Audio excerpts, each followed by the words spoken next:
So how many people of you out there, stick your hands up if you write to-do lists? Yeah, I'm exactly the same. I write to-do lists. I write a shopping list so I don't forget anything that I need to go when I go grocery shopping. And I also write to-do lists of things that I actually want to achieve over the course of the day. Now, the best way to do this, if you've never done this, is you do it the night before. So it's one of the last things you actually do. So days gone by, get into bed at night, you've got a book beside you, you've got a bit of paper and a pen, and you just write down things that you want to achieve the next day. Now, I always keep this down to 3 things that I want to achieve. And these are 3 high impact activities. These are kind of urgent activities that I like to call non-negotiable, activities that I know I want to get done. And I also need to get done because they're going to help me move my life forward. Now, this could be anything from doing a video like this, for example, because this is something that I love to do. I love to share my ideas that I have, and hopefully this really helps people. But it might be that one of the things you want to do is go for a workout. It might be one of the things you want to do is research a healthy recipe, for example, that you're going to make for dinner that night. So those are still important activities, right? It might be that you're working on a new business and you need to work on your social media posts. So you're working on designing your template on your social media posts. It might be that you've got a presentation to do at the end of the week. So you know tomorrow you need to block out time to work on that presentation. They're all important activities. And don't forget, working out is important. It's good for your health, your physical health, as well as your mental health. And it's absolutely crucial for productivity to be working out during the week. Tip as to what should be on your to-do list over the course of the week. Doesn't have to be every day, but it should be on your to-do list. But stick to 3 things. And what you do is you work on the highest impact one first. So that's the one that's going to really move your life forward. That's the one that's going to have basically the most meaning to your life. It's going to move you the step further and closer towards your goals, your dreams, and those aspirations that you have in life. And then on the rest of your to-do list, you might put down, actually, you've got your 3 activities, but there's nothing wrong with putting down some fun activities. And what you can do is you can class these down as, you've got your 3 high impact activities, as if you've got time, stroke fun activities. So these are things you can get done if you've ticked off the other 3 items. And these are fun things where you can enjoy, going on social media, watching your favorite TV program, things like that. Things that you can really, really enjoy, where you can kind of just let your hair down. And when you've had a busy day, you need that downtime, right? But focus on those 3 high impact activities first. Those are going to move your life forward. And then if you've got time, then you start working on the other activities. But what I want you to avoid doing is, with those high impact activities, is writing this massive list of 10 items, 15 items, 20 items that you have to do every single day. Because that can really be quite overwhelming. When you get up in the morning, you forgot what you've written down, you look at your list and you go, man, that's a long list of stuff. I better start working on it right now. Or you end up finding that you've written so much down, it actually affects how you go to sleep, because you think, I better get up and start working on this at like 3 a.m, because otherwise I'm never going to finish these. Well, that's not good for you, right? That's going to definitely lead to you feeling overwhelmed. And eventually, if you're doing that every single day, you're going to get burnt out trying to achieve everything on your list. So if we shrink that list down to 3 items, and then you've got fun items on there that you can do if you have the time.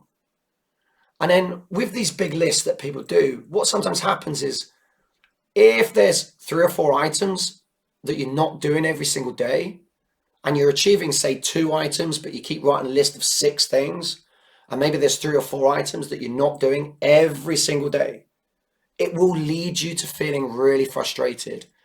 And it can lead to actually procrastinating, because you just go, well, I'm not achieving my list every single day. Why even bother? Which is not great. And it's definitely not good for your mental health. So to look after your mental health, you write a list down that's appropriate to the time that you've got. Now, sometimes certain tasks are going to take a lot longer than others. So, for example, if you're working on a big presentation, you're starting from scratch, that's going to take a long time to get done. So that actually may be just the one activity you work on that following day. You can still put fun stuff down if you've got time, right? Of course you can. But it might be that you just focus on that one high impact activity, because you know that product that is going to be important. And you know you need to get that job done presentation, that's the word I'm looking for. You know you need to get that presentation done right, but you know it's also going to take you a long time to do. But other tasks may be a lot quicker. It might be that you just need to write your week's worth of social media posts, and you're going to do that the following day. And actually find that, do you know what, you can actually do your week's worth of social media posts in about 30 minutes. So those activities go on, but you know you can do some tasks going to be quicker than others. That presentation may take 2 or 3 hours. That social media post may just take 30 minutes. But they're all important because they're all designed to help you with your career, your business, and move your life forward. But what happens if you've got a list and these items are not getting ticked off?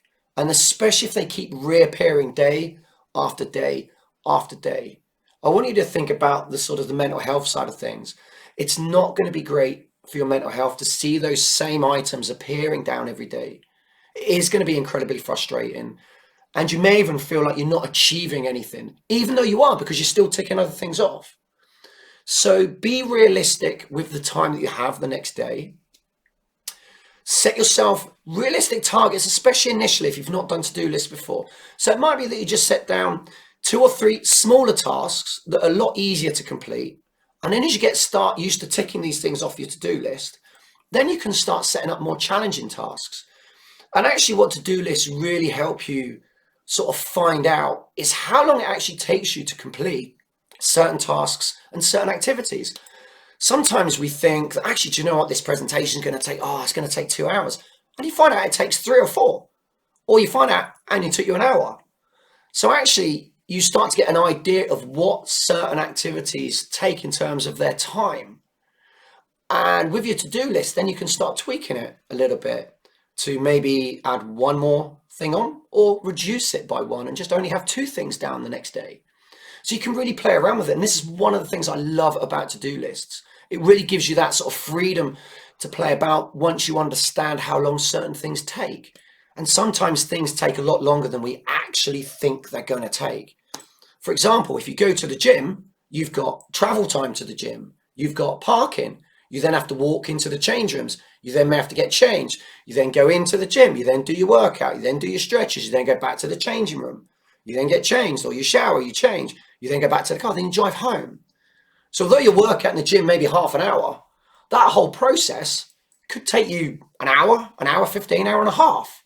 So it's no good if you go, it's only a half an hour workout, I need to block out half an hour. Well, no, because actually it's taking you 3 times that amount because of traveling there and back.